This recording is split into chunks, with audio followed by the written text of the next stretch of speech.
fiqhul manhaji ala mazhabi al-Imam Asy-Syafi'i. Kita fiqh mazhab Imam Asy-Syafi'i rahimahullah. Karangan Syekh Dr. Mustafa Muhammad, karangan Syekh Dr. Syekh Al-Rajabi, dan karangan Syekh Dr. Mustafa Akhil. Dan insyaAllah ini kita menyambung dalam tanda sumpah. Lepas kita bercerita hukum-hukum sumpah. Dan juga pada hari kita menyambung tentang apakah ada syarat-syarat sumpah tersebut. Kita menyambung dalam tanda sama. Kita ini panjang. Kita sumpah ni bersumpah. Mana bersumpah dengan Allah. Bicara tentang sumpah. Jadi ada syaratnya. Siapa yang bersumpah, maka dia dianggap diterima oleh Allah SWT. Ada 3 syarat besar sumpah ini. Pertama sekali, pelakunya mestilah sudah akil balik. Itu syaratnya. Dalam satu hadis Nabi SAW, Nabi menyebut, Rufi'a qalamu an salasati anin naimi hatta yastayqizu wa an siddi hatta yahtalima wa anil majnuni hatta ya'qila. Diangkat tidak dikira dosa 3 jenis manusia. Pertama sekali, yaitu seseorang yang tidur sehinggalah dia bangun. Dalam tidur dia bersumpah, hingga sumpah dengan Allah. Dia tidur. Ketika dia tidur dia bersumpah, kita tengok dia hingau ni, anak hingau ni, kita tengok isteri kita hingau ni, atau tengok suami dia hingau, kan? Bersumpah. Wa anisibi hatta yahtalim, iaitu budak sehinggalah dia berakal atau akil tadi. Maknanya kalau sekadar mumayyiz, dia tidak dikira sebagai sumpah.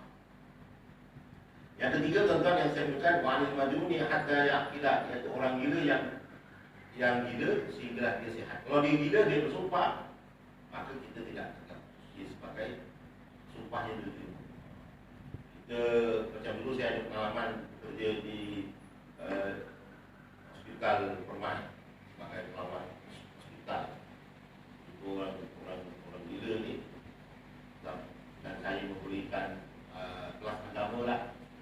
Tapi hospital Permai ni bukan macam hospital yang lain. Hospital Permai ni kalau kita perasan, kebanyakannya ditempatkan untuk, dia ada 2 tempat. Satu memang orang yang memang gila betul, yang makan ubat. Satu lagi orang yang dijatuhi hukuman bunuh ke, penjara ke. Tapi doktor sahkan dia sewel, kebun gila. Saya ada pengalaman berjumpa dengan seorang yang dalam masuk khabar tu, dia pegang kepala datuk dia, pegang kepala nenek dia, waktu dalam beg dia ada kepala datuk dia. Orang 9. Saya berbual dengan dia, tuan-tuan, lama juga kan, dah 1 jam lebih, tak berbual lembut dia, Allah. Sangat sopan santun. Bila berbual dia, tak menampakkan diri-diri seorang yang ahli jenayah. Dan saya juga berjumpa dengan yang di seorang ibu yang ditahan kerana merebus anaknya itu, dimandikan anak dia dengan air panas. Tengok dia. Kalau dia masuk sahabat lah. Dan ada lagi beberapa kes yang dalam sahabat tu, tapi mahkamah tak jatuhkan hukuman. Cuma ada satu kes di mahkamah di hospital Permai, nama dia Ibrahim. Dia seorang yang pakir dalam membuat bencana. Bencana ini sedap. Dia orang Kelantan, orang utara lah. Orang Pantai Timur, Kelantan atau Kelantan. Berbual dengan dia, tanya dengan penjaga tu, dia didapati salah. Suspek pertama dalam kes membakar mayat, membakar isteri dan 2 orang anak dalam itu kan. Kancil dalam tu ada anak dia 2 orang, adik isterinya dibakar. Jadi satu-satu hidup. Dan doktor tidak, dan dia disampaikan tidak dibunuh kerana masalah mental. Dan itu orang tua atau bercanda. Wayangnya cantik. Saya boleh katakan sebulan ada sekali atau 2 kali lah masuk ke situ untuk memberikan kelas akan. Betul dulu lah tahun 2011, 10 tahun yang lampau lah. Sekarang dah tak ada lagi lah sekarang. Jadi pakai orang lah. Pakai orang hotel. Tapi dulu adalah pengalaman pergi ke kawasan-kawasan yang itulah kan. Dan maknanya pergi ke kawasan tersebut melihat bila ada berita je memang tak ada tempat lain lah yang diletak panduan yang bermasalah tu di Hospital Permai atau di Tanjung Rambutan di Perak. Alhamdulillah saya berpeluang untuk masuk. Dan kadang ni Permai ni mungkin tempat untuk orang COVID-19 lah. Tempat ni sangat luas. Kalau pergi ke situ kena pakai bom juga, macam yang kayu bom. Luas tempat ni. Sangat lapang. Dulu saya boleh keluar masuk situ. Resim agung lah, kalau masuk tengok muka saya je tak payah tanya masuk. Tunjuk lepis masuk. Orang lain buka kabel lah, buka bonet kan. Saya boleh kerana itu saja je. Sebab kawasannya tinggi tu boleh nak dapat duduk setiap hari. Penat situ, jumpa kawan. Bukan kawannya tu, orang kecil lah itu kan. Cuma nak beritahu tuan-tuan, tapi dalam satu sudut ada juga memang orang dulu yang dia akan cakap Arab pun ada. Ada satu orang tu yang saya jumpa dia memang mahir masalah dia. Mungkin dia belajar agama tak habis ke ataupun akal dia tak berterima. Ada yang bercerita tiba je, cerita terus sebut konspirasi, tiba tu konspirasi. Kita sebut konspirasi. Apa pasal konspirasi kan? Kita tak mungkin terlalu mendalami politik kan? Macam-macam ya. Atau mungkin orang yang putus. Yang ini kalau kita tengok orang gila ni memang ada keistimewaan di sendiri lah ya, keistimewaan sendiri dan juga ada kelebihan di sendiri. Cuma kalau dari sudut sumpahnya dia tidak diterima. Jadi yang pertama dia mestilah seorang yang dianggap sumpah diterima ini mesti dia akil balik, Kalau dia najis tidak boleh diterima sumpah. Yang kedua tuan-tuan yang saya berikan bukan sumpah yang sia-sia. Maknanya sumpah ni apa contoh sumpah yang sia-sia? Iaitu seseorang yang bersumpah bukan dengan nama Allah. Bukan. Ada sekarang ni kadang-kadang setengah orang disumpah disebut dia sumpah dengan kursi ni. Tidak ada gunanya. Dia bersumpah dengan 3 keadaan. Yang pertama dia menyebut Allah. Allah. Demi Allah, wallahi. Itu sumpah. Wallahi. Demi Allah. Biasa dia wallahi lah. Yang kedua bersumpah dengan menggunakan nama Allah Ta'ala yang khusus. Apa contoh dia? Demi Tuhan yang memiliki hari akhirat, ataupun demi Tuhan yang memiliki hari pembalasan. Maknanya dia menyebut nama Tuhan yang memiliki hari pembalasan, ataupun demi Tuhan yang Maha Pemurah. Itu sifat Allah Ta'ala ya. Demi Tuhan yang memiliki hari pembalasan, saya akan pergi ke surau. Dia dah bersumpah dengan nama Allah, tiba-tiba dia tak pergi surau. Ada hukum fiqh ya. Yang ketiga tuan-tuan, bersumpah dengan sifat Allah, sifat Allah. Sifat demi Tuhan yang Maha Mulia. Tadi sifat yang khusus, hari pembalasan, yang memberi rezeki. Mana yang ketiga, sifat Allah Ta'ala. Sifat-sifat Allah Ta'ala pun ada 99 kan, yang mulia, yang alim, apa lagi, yang ada kuasa. Itu dia yang ketiga, iaitu mesti bersumpah dengan salah satu perkara yang itu. Jadi syarat sumpah ada 3 tadi. Pertama sekali seorang balik tuan-tuan, syaratnya mesti seorang itu akil balik. Yang kedua, mesti dia bersumpah dengan sesuatu yang tidak lapor. Dan yang ketiga, dia mesti bersumpah dengan nama Allah atau khusus bagi Allah, ataupun bersumpah dengan salah satu daripada sifat-sifat Allah. Itu ditentukan di sana. Bukanlah senang. Nak belajar apa pun tak boleh. Yang penting kalau rasa-rasa macam dia bersumpah tu dia budak, abaikan. Kalau dia bersumpah dengan nama jam lah, dengan dinding lah, dengan turunan aku lah. Jadi kalau orang kalian suka lah, sumpah turunan aku yang pahlawan. Aku contohnya ni, aku bersumpah dengan keturunan bapa aku, keturunan Sultan Diponegoro, kan? Sumpah Sultan Diponegoro, keturunan Raja Kabupaten di Indonesia. Saya sumpah. Maka tak boleh dipakai. Kalau saya ni keturunan Jawa, orang Jawa, tak boleh. Ataupun saya bersumpah yang ketiga, sumpah dengan nama Allah Subhanahu wa Ta'ala.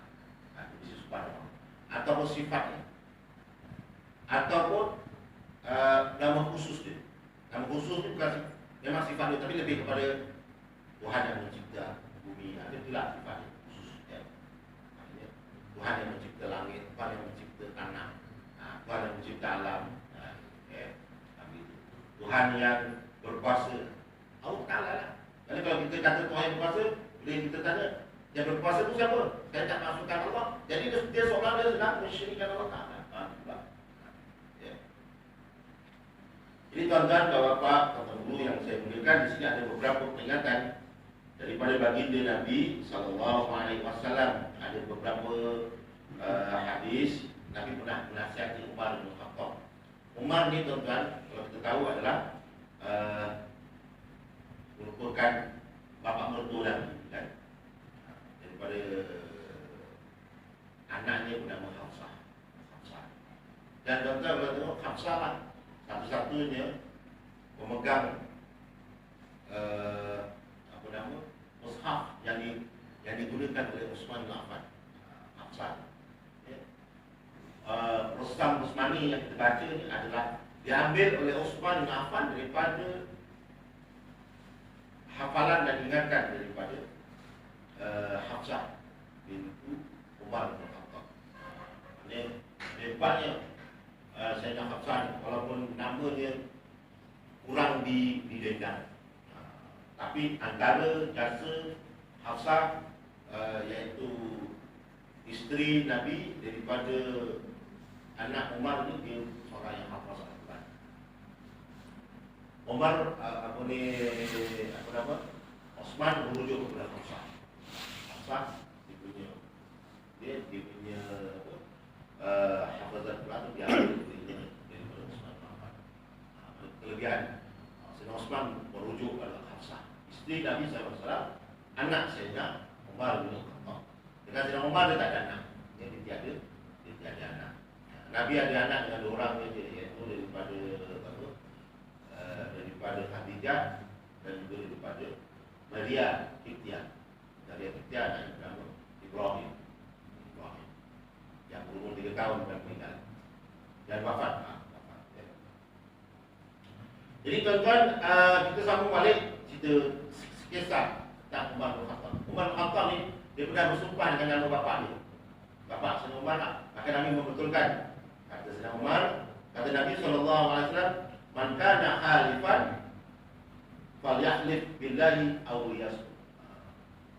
Ataupun Sayyidina Nabi SAW sebut, ala innallaha yanhaakum an tahlifu bi abaikum. Ketahuilah, sesungguhnya Allah Subhanahu wa Ta'ala melarang kamu semua daripada bersumpah an tahlifu bi abaikum. Dia melarang kita semua bersumpah dengan nama Tuhan-Tuhan, dengan nama bapa kita. Kan? Kita bangga dengan ayah kita, kita bersumpah dengan bapa kita. Nah, Allah Ta'ala melarang, tuan-tuan. Jadi masyarakat manusia ini tak kira lah Arab tu, bukan Arab tu, hatta kita pun kadang-kadang kita bersumpah dengan nama bapa kita. Bukan orang sini lah, kita orang lain. Kita kadang-kadang marah sangat, kita tunjukkan sumpah dengan bapa aku. Dilarang, haram hukumnya, berdosa. Man kana halifan, barang siapa nak bersumpah, falyahlif billah, sumpah dengan Allah, wallahi. Kan? Kadang sumpah dengan Allah. Aw yasmut, ataupun lebih baik diam, tak payah sumpah. Bagaimana kata Imam Syafi'i rahimahullah menyebut, aku tidak pernah bersumpah walaupun bohong ataupun betul. Tak pernah sumpah Imam Asy-Syafi'i. Sebagaimana yang dinukilkan oleh ulama harum Allah. Ya. Ada dua nasihat dari Nabi. Nabi itu man kana halifan falyahlif billah aw liyasmut. Siapa nak bersumpah, bersumpahlah dengan nama Allah ataupun diam. Ataupun Nabi pernah menyebut nasihat bagi kita apa? Faqul khairan aw liyasmut. Maka cakaplah yang baik ataupun diam. Bukan Nabi kata lebih baik diam. Lebih baik diam lebih baik daripada bersumpah yang bukan. Yang kedua, tuan-tuan yang saya muliakan, ada satu riwayat daripada Abdullah bin Umar radhiyallahu anhu menyebut daripada hadis Nabi, Sayyidina Umar pernah meriwayatkan, kanat yaminun Nabi sallallahu alaihi wasallam la muqallibil qulubi wa muqallibil qulubi. Wa ni mana sumpah, muqallibi baris bawah. Dia kalau sumpah, kalau tuan-tuan kita belajar dalam kaedah fiqh, dalam kaedah nahwu, ada beberapa tempat di baris bawah. Antaranya jar wal majrur, dan ada sendi dan ada yang disedikan, contohnya dalam rumah, fi baiti. Ataupun mudhaf wa mudhafun ilaih. Contohnya rumah saya, rumah Halim. Halim itu ada di bawah. Yang ketiga adalah sumpah. Wallahi, tiga tempat di bawah. Di bawah ni sama dia akan jar majrur, mudhaf ilaih, ataupun yang ketiga yakni sebagai sumpah ataupun taksim, ya, taksim. Tuan-tuan yang saya muliakan, kita sambung balik. Kana Nabi yaminun Nabi la wa muqallibil qulub. Nabi pernah bersumpah dengan sabdanya yang maksud tidak, wa la wa muqallibil qulub, demi Tuhan yang membolak-balikkan hati manusia. Itu adalah sumpah Nabi sallallahu alaihi wasallam. Dulu Nabi pernah bersumpah juga dalam satu hadis kan, wallahi la aghzawanna Quraisy. Nabi pernah bersumpah dengan Allah, demi Allah aku akan memerangi orang Quraisy. Dia nak perang. Orang Quraisy ni degil. Dia sebenarnya Nabi tak nak perang dia orang. Tapi sebab dia orang memerangi Nabi. Kalau takkan ungkal-ungkalan pun tuan-tuan, Nabi nasihat dia mula-mula kan dia je lah. Tapi sebab dia ancam, diungkus Nabi, malahan dibunuh satu persatu sahabat-sahabat Nabi, dicuri, diculik, Nabi hantar utusan, diikat, dibunuh. Datang orang-orang yang nak masuk Islam, diikat. Contohnya Bilal bin Rabah, contohnya apa, yang wanita dibunuh. Ammar kan, keluarga Ammar dibunuh, keluarga Ammar, ya, dibunuh. Maka akhirnya Nabi sedih lah. Itu pun atas perintah Allah Ta'ala. Kalau tidak, Nabi tak akan berperang. Umat Islam ni tuan-tuan, selagi boleh bertahan, kita bertahan. Selagi boleh tahan. Kalau boleh memang tak nak perang. Kalau kita ada plan B, kita plan B. Selagi sampai ada plan A dikacau, buka plan B. Plan B dikacau, buka plan C. Plan C tidak selagi boleh tahan. Tapi dah tak ada pelan-pelan, maka pelan-pelan lah kita melawan juga. Pelan-pelan tak ada kan. Macam kita kalau contoh dia dihalau kan, kita tak kalah. Kalau kita sudah kita ada hati kita ada hati-hati. Kalau dia melawan juga kita diam. Tunjukkan akhlak kita. Lama di mana kita. Itu sebenarnya kalau yang Islam ajar lah. Tapi kalau kita bermarah juga, kita bagi je kita dengan dulu dalam tu ada jalan kan orang. Kalau yang besar dia dulu ada ada peneliti di Batam, ada dia itu 3 hari mati lagi, mati pun tak kalah. Jadi contoh bersambung balik. Nabi juga ada penasihat kita dalam beberapa perkara. Kalau seseorang itu bersumpah dengan perkara selain yang disebut di atas, maka sumpahnya itu dianggap sebagai sia-sia. Pertama sekali, Nabi pernah menasihatkan kita, man kana halifan falyahlif billahi aw liyasmut. Barang siapa yang ingin bersumpah, janganlah dia bersumpah dengan nama Allah, ataupun lebih baik diam. Itu nasihat. Yang kedua, tuan-tuan yang saya berikan, jadi sumpah itu terbagi kepada dua. Satu, sumpah secara sore atau secara jelas. Contohnya saya menyebut wallahi, itu saya jelas. Satu lagi, sumpah secara sindiran ataupun secara kinayah atau secara serampang dua mata, ataupun secara sindiran lah, ya. Contohnya, demi yang mengetahui saya akan datang. Rupanya tanya, yang ketahui apa? Rupanya tak dimaksudkan dengan Allah, dimaksudkan dengan orang, maka tak jadi sumpahan. Dia dimaksudkan dengan Allah Subhanahu wa ta'ala. Itu maksud sindiran. Enggak lah sumpahan, ya. Jadi tuan-tuan, kalau kita tengok apakah ada hukum melanggar sumpah? Hukum kalau kita melanggar sumpah, seandainya kita hukum melanggar sumpah, sebut contohnya wallahi saya akan ke masjid, tiba-tiba saya melanggar sumpah, maka dekat sini ada kafarah sumpah. Yang pertama, membebaskan seorang hamba yang beriman, perempuan ataupun lelaki. Hal ini dilakukan jika ada hamba lah. Kita tak ada hamba lah tuan-tuan sekarang. Yang ada hamba Allah, ya, dekat sini tak ada hamba. Tapi kalau tuan-tuan tengok di negara Mozambik, ada satu artikel menyebut di negara Mozambik sana masih lagi ada. Secara senyap masih lagi ada. Tapi tak diwar-warkan lah. Wallahu a'lam itu bagaimana yang diulu-ulukan, tapi belum betul. Dan apa ini dimusnahkan sekarang. Ada dalam Islam sistem apa, tapi Nabi lebih kepada membebaskan hamba. Yang kedua, memberi makan 10 orang fakir miskin. Jadi ulama mazhab Syafi'i memberikan satu kepasan. Tidak memadai seseorang yang memanggil orang miskin makan. Dia mesti bagi makan paling kurang 600 gram. Itu dia. Begitu. Contohnya kita dah langgar sumpah, yang kita bagi makan orang miskin. Orang miskin itu badan kurus kecil. Dia makan, dia cuma makan sekeping roti.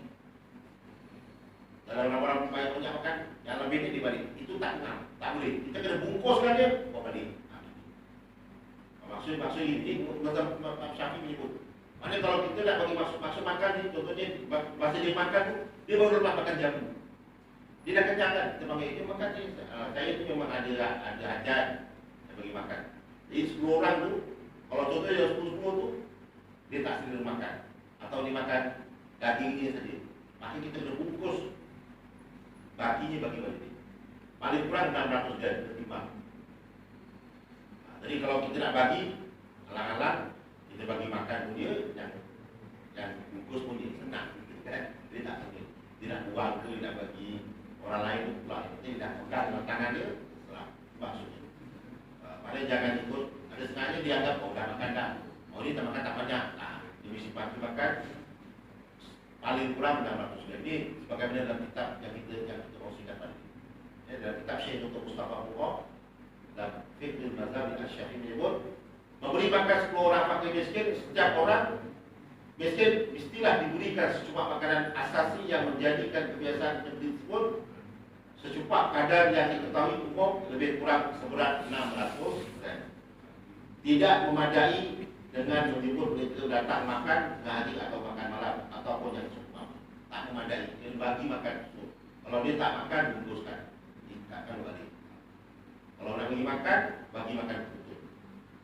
Bagi makan, bagi air dia, bagi buah dia sekali. bungkus baik-baik dalam plastik. Kalau boleh makanan itu tahan untuk dimakan beberapa jam. Lepas dimakan, setelah dimakan ni dia boleh simpan ke malam. Jadi kita kena bagi alternatif, bagi takeaway ke apa, bagi makan yang boleh tahan lama. Apa contoh tuan-tuan? Burger tahan lama sikit kan. Burger pun mahal kan. Burger King RM30 satu. Dia RM30 bulan ni.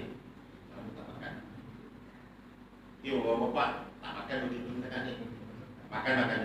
Cucu-cucu anak-anak makan kan. Jadi itu kalau tak boleh bagi pakaian kiswah. Jadi kiswah ni tuan-tuan, ulama mazhab Syafi'i menyebut kiswah ni bukan baju saja. Dia mencakupi baju, seluar, stokin dan penutup kepala. Jadi kalau sekarang ni kita nak bagi orang kiswah, orang bumi emas bagi sekali. Kesempurnaan pakaian ni. Maksudnya nak bagi orang pakai miskin, jangan bagi pakaian yang kita nak pakai. Kena beli baru. Ini ulama Syafi'i itu. Bukan pakaian kita yang dah second hand tu. Untuk kita sebagai itu kita nak sedekah kat orang tak apa. Tapi kalau nak bagi bayar kafarah, pakaian yang kita beli selengkapnya. Maknanya kalau kita nak mudah, kena bawa dia pergi kedai pakaian. Atau bawa dia pergi hari-hari, atau nak bawa dia pergi kedai pakaian Green Point. Sekali itu dia pilih yang mana. Saya kata, saya tak mau pergi ke tempat ni, saya nak pergi ke Siti Khadijah. Bawa Siti Khadijah. Pergi tudung New Lofa. Pergi tudung ke akhir sekiranya nak pilih baju tudung New Lofa 300 pahala. Maknanya yang sempurna. Pakai belikan telpon pun boleh. Telpon pun merupakan sebagai pakaian kan. Belikan telpon pun bagus. Sebabnya dia boleh buat solat. Kalau laki-laki belikan kain, belikan baju, kurta, songkok, emas sekali, sejadah. Gitulah maksudnya. Setiap orang biar lengkap, bukannya sekadar pakaian. Ini yang disebut oleh Imam Syafi'i kan. Ulama mazhab Syafi'i itu. Sekarang kita pakaian baju saja, seluar tak diberikan. Tak pakai seluar. Pada seluarnya itu orang kaya itu cuma pakai baju je, tak pakai seluar. Atau seluar saja tak pakai baju. Mana kena selengkap. Jadi tuan-tuan, seandainya ketiga-tiga keadaan tadi tak mampu, maka biasalah kita dituntut supaya berpuasa 3 hari. Itu melanggar kafarah. Jadi kat sini menyebut tentang dia lebih kurang kafarah untuk orang yang melakukan hubungan suami isteri pada bulan Ramadan. Cuma bezanya kalau bulan Ramadan 2 bulan berturut-turut puasanya. Tapi dalam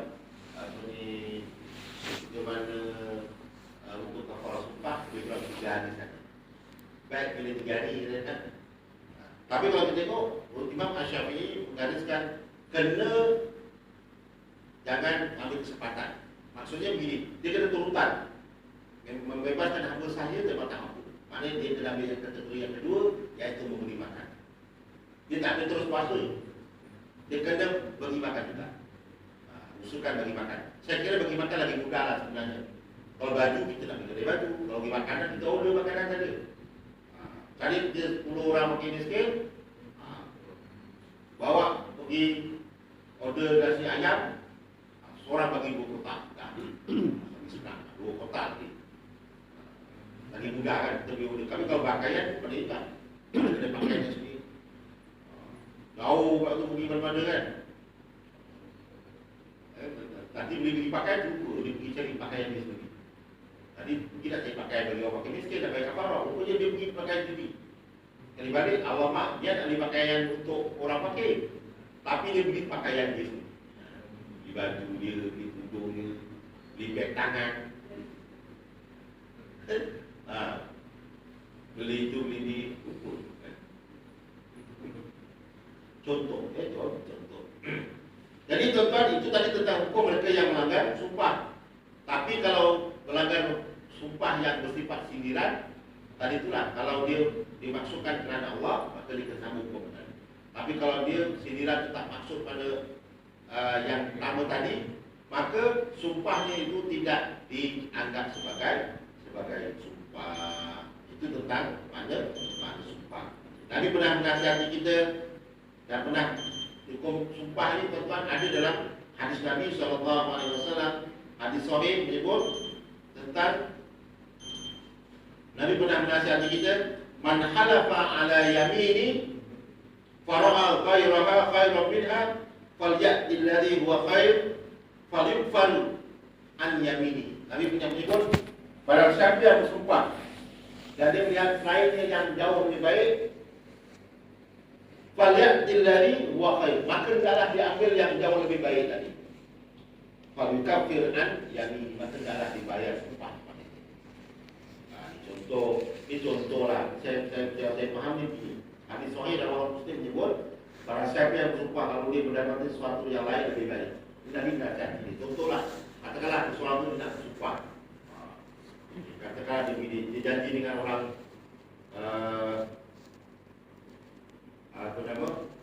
katakanlah dia sumpah untuk pergi ke negeri, ataupun dia nak pergi masjid, atau nak di surau. Tapi tiba-tiba dia membantu orang yang kematian. Dia bersumpah tu, bawa-bawa ni. Okey, kita nak pergi bersih orang kita sembahyang ni. Cuma sembahyang. Tapi dia membantu dalam masa nak sembahyang tu, tuan-tuan, tiba-tiba dia membatalkan pergi ke masjid. Bukan dia nak pergi sembahyang, supaya tak memakan. Dia ada orang kematian ataupun ada orang tak tolong dengan sebab urgent, dia hantar orang sakit di hospital, kan lagi baik sebenarnya. Walaupun sebenarnya itu mesti itu jauh lebih baik, tapi membantu orang nyawa kan. Maka pada ketika itu dah disebut, maka dituntut supaya membayar kafarah.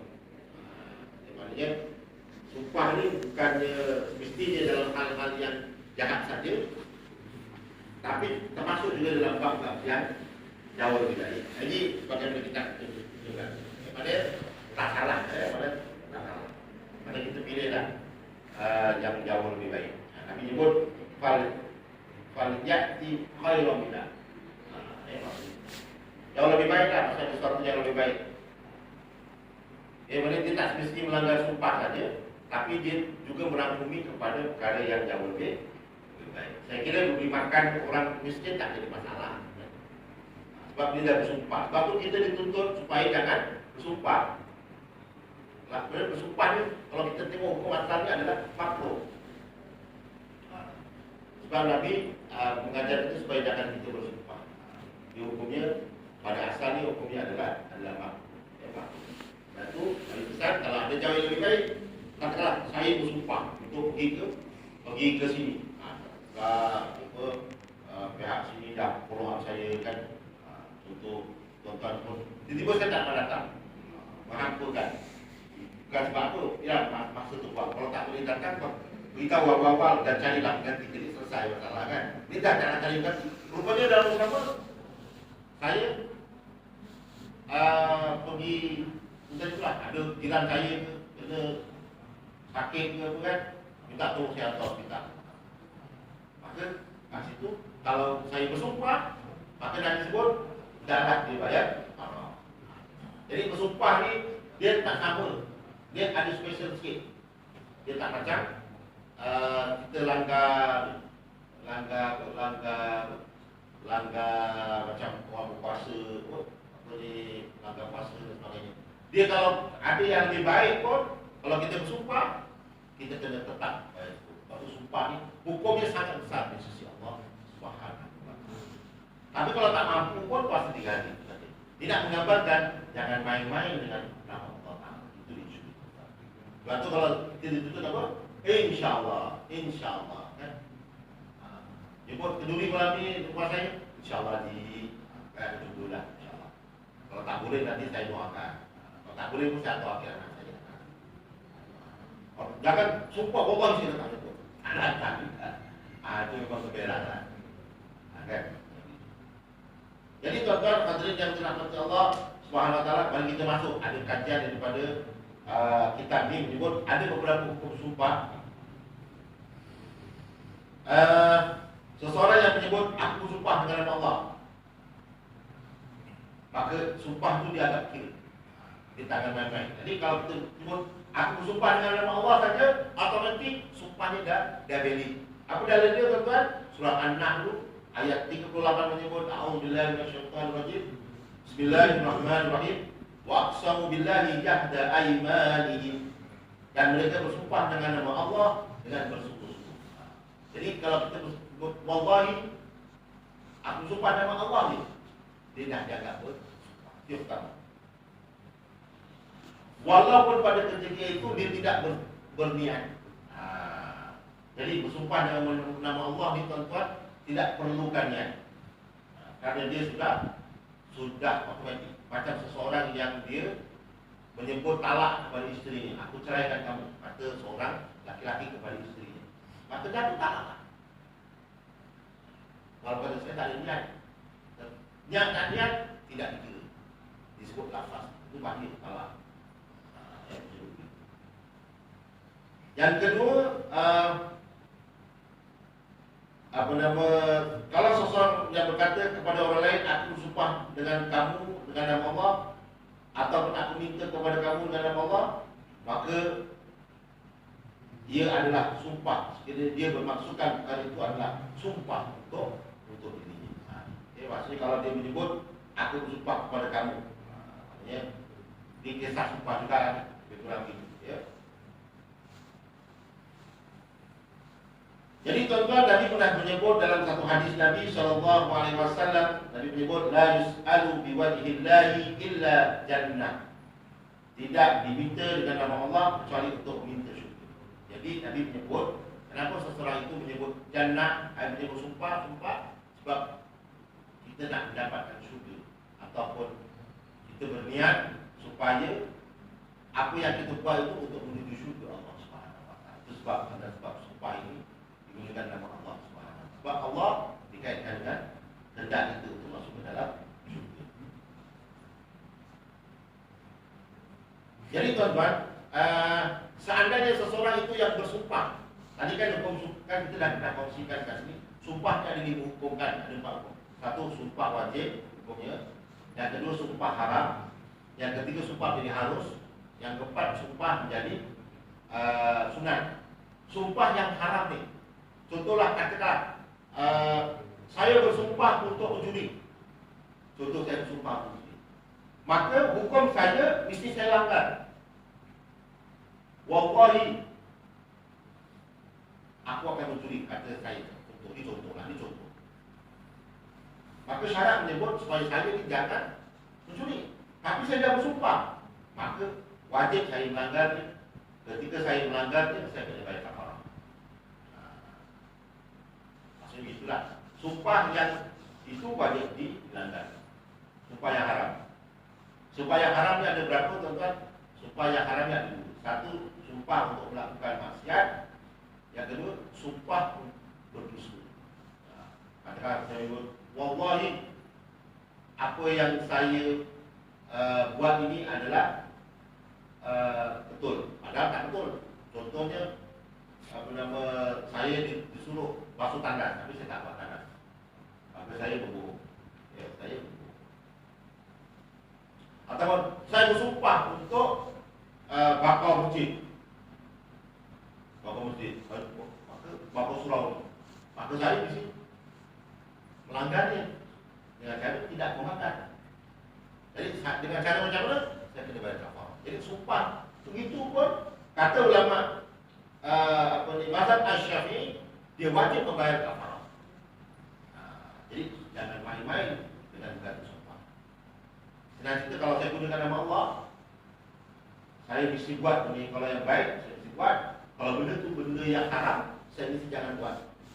Jadi kalau saya tak buat benda yang baik, contohnya saya bersumpah nak ke masjid, tapi saya tak ke masjid, maka saya kena bayar kafarah. Ataupun saya bersumpah dengan nama Allah untuk saya mencuri, tapi saya tak jadi mencuri, maka saya kena bayar kafarah juga. Jadi kafarah ni dia lain sikit. Jadi senang-senang jangan gunakan nama Allah. Ada faham ya? Bapak ibu, ada faham ya? Kongsinya, ini kongsi-kongsi je. Maksudnya sumpah. Jadi saya kira nak elakkan yang berhukum tu jangan bersumpah.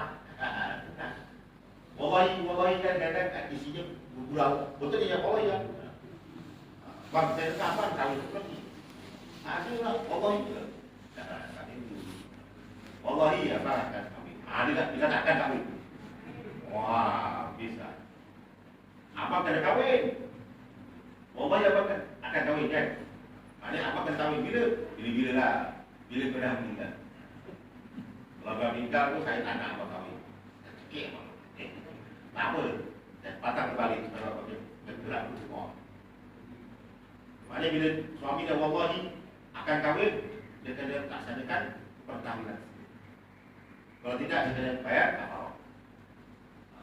Tak ada apa tak kahwin, tak mau pun nak kahwin lagi. Awak seorang lagi siapa? Itu tak betul. Kalau dia diam-diam dia kahwin, dia kena membohong, maka dia kena bayar apa? Pak, kenapa bagi makan orang miskin? Saja. Padahal banyak bedak bohong ni. Nak kahwin dulu lah, tak beritahu dia. Kan? Ada macam tu. Kawan-kawan saya dulu ada. Dia kahwin senyap dekat Thailand, kahwin dengan janda, dia dah declare dengan janda tu. Kahwin, tapi dia tak dapat. Ada bukan? Akhirnya dia cerai pun isteri pertama dia pun tak tahu. Macam ni kan. Dia pun masing-masing dah tak ada anak. Masing dia dah dia macam sekadar macam tu lah, nikah di situ je. Nikah di luar dalam. Lepas tu dia pun malam jumpa pun waktu office. Waktu 1, 12 tu dia bilang bini dia yang kali kahwin senyap-senyap. Lepas tu saya tanya dia macam mana dia awak macam ni. Tahu lah, pencen maka mungkin aku dengan dia mungkin dah declare. Bila pencen kan, laki dekat rumah dia kan. Dari isi pun tempat mana. Kalau kerja kan, boleh tulis tipu. Ada ceramah lah, kan? Ada khusus lah, buat surat palsu berbagai. Tapi bila dah pencen dah benda dah. Yang nak pencen, dia lama lagi, okey dah lama lagi. Ada macam tu tak ada. Tapi bukan di kawan-kawan bola je. Kita nasihatkan dia kan. Jadi tuan-tuan hadirin yang dirahmati Allah Ta'ala sekalian, jadi sumpah dia kena laksana bagi yang wajib. Namun bagi sumpah yang haram, dia kena langgar. Tapi saat dia melanggar, dia kena wajib bayar kafarah. Contoh dia bersumpah dia nak bunuh orang. Dia ada macam tu kan, dia cakap kan, demi Allah, aku akan bunuh dia ni. Dia marah kan, dia marah. Katakanlah dia demi Allah nak bunuh, dan nak dibunuhnya kat Israel. Dia tak ada bukti. Maka dia kena bayar kafarah tu. Dia marah kat Israel kan. Itu dia marah. Tapi Allah dia kena bayar kafarah. Kadang-kadang ni sama-sama dia bergaduh kan. Tapi bila dia sudah sejuk, dia kata, tak ada lah. Saya gurau ni. Tapi semua nama Allah tadi. Nak bagi mudah, bagi makan kan jelas. Nah, beli si bungkus 10 orang, bagilah makan. Nak cari orang miskin, susah tak nampak. Kan? Kalau di negara Afrika, nampak. Di jalan tu, di Mekah tu nampak kan. Kalau kat sini mana nampak orang bukan di jalan, tak ada. Tak nampak lah tuan-tuan. Ya tuan. Waalaikumsalam. Boleh?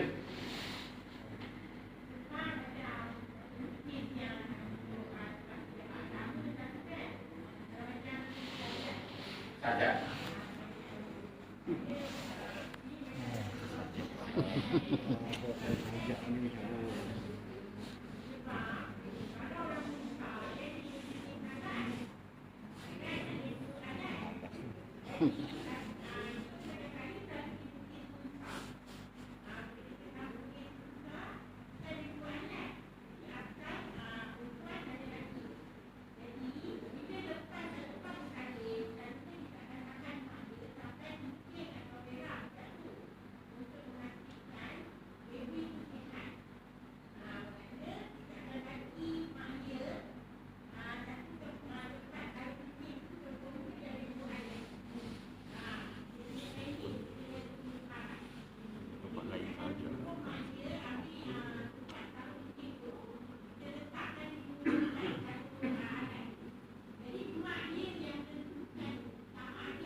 Ajak ni dia tak besar sebenarnya.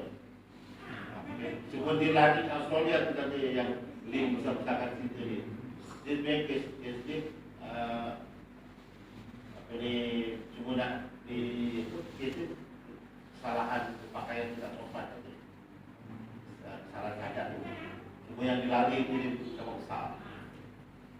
Dan tanya kawan-kawan tanya perempuan pun dia kan cadar dia sebenarnya tak besar. Dia kata dia besar-besarkan cerita je. Dia sepatutnya dia boleh di kat Malaysia. Dia kata dia besar di sini. Seolah-olah macam Raja Malaysia tinggal dia.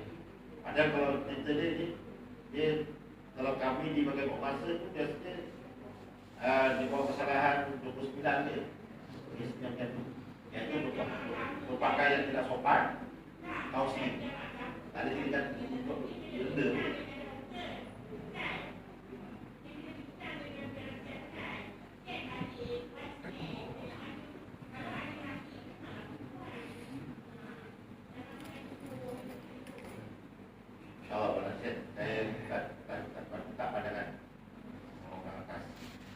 InsyaAllah hari ini kita sambung sikit. InsyaAllah 7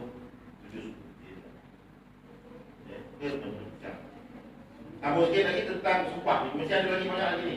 Ada lagi seping lagi, iaitu tentang apabila dia bersumpah untuk tidak melakukan suatu seperti jual beli, lalu dia mewakilkan orang lain melakukannya, maka dia tidak dianggap melanggar sumpah.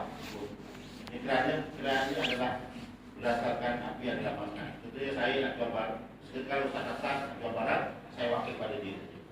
Maka dia bersumpah dengan pembeli dan penjual tadi, pembeli tadi, dia akan datang, tapi diwakilkan saya menggantikan tempat ni kerana dia ada kerja. Macam kita lah, saya bersumpah, saya datang ke masjid, tiba-tiba yang datang anak saya. Maknanya kalau kat sini, dia dianggap dia telah dia telah dianggap bersumpah untuk diri. Maksudnya kalau saya bersumpah, saya datang ke masjid, kenduri ke contoh ke, ataupun saya nak buat perniagaan ke apa, tapi yang datang orang lain, wakil saya. Maka kalau tu kalau fiqah ni, dia dianggap telah melanggar sumpah. Macam putus kali berat. Ya. Seterusnya yang ketiga, hukum fiqah juga apabila dia bersumpah untuk tidak berkahwin. Ini dengan seseorang perempuan, lalu dia mewakilkan orang lain untuk menerima akadnya sebagai gantinya, maka dia dianggap telah melanggar sumpah. Katakanlah si Ahmad bersumpah. Dia kata aku nak bujang, aku bersumpah dengan Allah, kata Ahmad, untuk bujang selama-lamanya. Dan contoh ni dia datang keinginan untuk kahwin, maka dia pun kahwin. Tapi dia tahu yang dia telah bersumpah dengan Allah, dia pun suruh orang wakilkan nikah dia. Nikah wakilan. Maka nikah wakil boleh mengawakilkan besar kan, wakil. Tapi dia tetap dia tak dianggap sebagai melanggar sumpah sebab dia yang kahwin kan. Dia rasa nikmat hidup dia kan.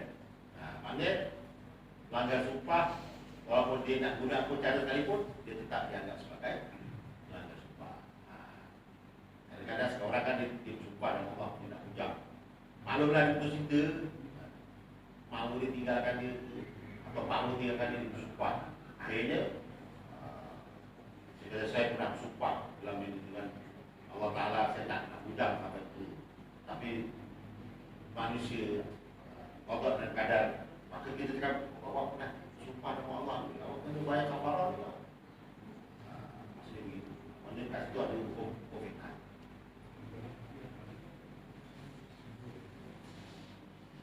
Jadi apa nama tuan-tuan? Dia bersumpah untuk buat dua perkara. Katakanlah dia bersumpah untuk pergi ke kedai pagi ni. Tapi dalam masa sama dia bersumpah pula minta untuk pergi ke restoran pagi. Maka bila dia pergi ke kedai yang satu lagi tak pergi, maka dia kena bayar kafarah juga. Siapa suruh dia bersumpah dua tempat kan? Dia kena pergi, sedangkan dia tak boleh dua kali. Dia mesti kena pergi sekali. Tak sumpah ya. Jadi maknanya tuan-tuan hadirin yang dirahmati Allah, jadi sumpah ni senang kita suatu perkara kalau dilanggar maka kena bayar, dan ada satu perkara mesti kita tinggal pun kena bayar. Walaupun benda ni buruk ke baik, kalau buruk wajib tinggal pun kena bayar kafarah. Kalau baik wajib laksana. Itu saja. Kalau nanti kalau bersumpah benda yang baik mesti buat. Walaupun ada perkara yang jauh lebih baik yang dia tinggal. Contohnya tanda itulah saya kongsikan. Benda di hutan dia wajib disumpah. Tapi ada jauh lebih baik. Bantu orang, kematian, itu jauh lebih baik. Waktu nak nyawa dia, nak keselamatan. Walaupun dia bukan kerelaan dia, tapi dia terpaksa tinggalkan, pun kena bayar kafarah. Macam itu sekali pandangan sumpah. Bila sumpah ni pasti. Ya. Sebab Nabi pernah menyebut fa'in ya'ti ghaira khairu minha. Kalau datang satu perkara yang jauh lebih baik sekalipun, maka Nabi sebut suruh buat. Tapi falyaqul kafarah, maka hendaklah dibayar kafarah. Ya, maknanya nak mengabarkan kafarah ni, sumpah ni jangan satu perkara yang besar, insya-Allah taala. Ya, saya kira cukup sampai sini. Kalau ada kekurangan, mohon maaf. InsyaAllah di 2 minggu depan kita akan sambung tajuk nazar. Nazar, dan insyaAllah kita akan pas sedikit. Mohon maaf atas kekurangan. Terima kasih kepada pengurusan. Saya doakan tuan-tuan haji, tuan-tuan hajah, bapak, ibu-ibu, para guru, para ulama sekalian, di hadapan saya diberikan kesihatan, rezeki yang melimpah ruah, agar thaibah, diberikan keberkatan yang lalu. Untuk membaca kafarah dan itu surat al-Asr. Subhanallahumma wa bihamdika asyhadu an la ilaha illa anta astaghfiruka wa atubu ilaik. Wal 'asri dan bismillahir rahmanir rahim. Ila alladziina aamanu wa 'amilus shalihati wa tawassaw bil haqqi wa tawassaw bis sabr. Wassalamualaikum warahmatullahi wabarakatuh.